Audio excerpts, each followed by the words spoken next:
ఈ దిన వాక్య ధ్యానాంశము, నేనును నా బిడ్డలను.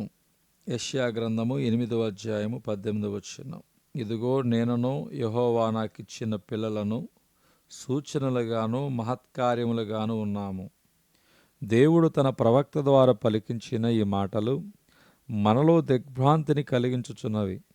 సియోను కొండ మీద నివసించు సైన్యములకు అధిపతి యెహోవా వలని సూచనలుగాను మహత్కార్యములు ఉన్నట్లు యెషయా చెప్పగలిగెను.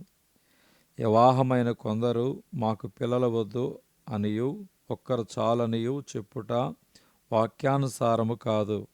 దేవుడు నాకిచ్చిన పిల్లలు అని చెప్పుటను బట్టి ఒకటి కన్నా ఎక్కువ మంది కలిగి ఉండుట దైవచిత్తమని గ్రహించుచున్నాము. శరీరధారిగై సంచరించిన దినములలో ప్రభువు కొందరి గృహములను దర్శించాడు.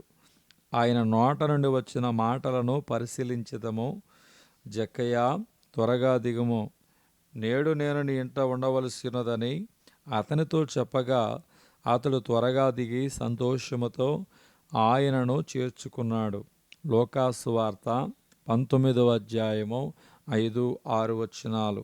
ఎప్పుడైతే జక్కయ్య తన పాపమును గురించి ఒప్పుకోలు చేసెనో అప్పుడే ప్రభువు మాట్లాడెను.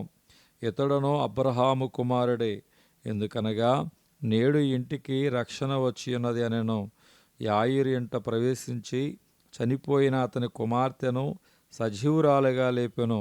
పేతురు అత్తగారి ఇంట ప్రవేశించి జ్వరముతో పడి ఉండిన ఆమెను స్వస్థపరిచెను. చనిపోయిన లాజరును 4వ దినమున వచ్చి సజీవునిగా లేపెను.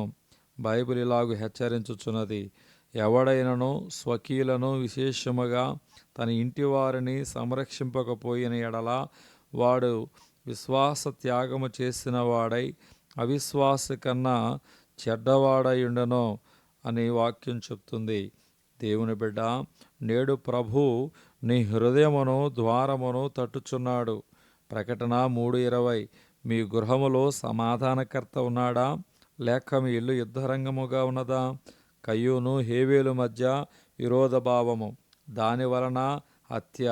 ఏశావు యాకోబు అన్నదమ్ములు గాని వారి మధ్య ద్వేషము. గనుక యాకోబు తన మామ ఇంటికి పంపబడును. యాకోబు కుమారులందరూ యోసేపును ద్వేషించుటకు కారణము అతని తల్లిదండ్రులు యోసేపును అధికముగా ప్రేమించుట. దయచేసి మీ బిడ్డలను సమానంగా ప్రేమించండి. ప్రభువుకు మొదటి స్థానమిచ్చుచు ఆయనను గణపరచండి. సామెతల గ్రంథము 3వ అధ్యాయము 9వ వచనం. నీ రాబడి అంతటిలో ప్రథమ ఫలమును నీ ఆస్తిలో భాగమునిచ్చి యెహోవాను గణపరచమని దేవుని యొక్క వాక్యం చెప్తుంది.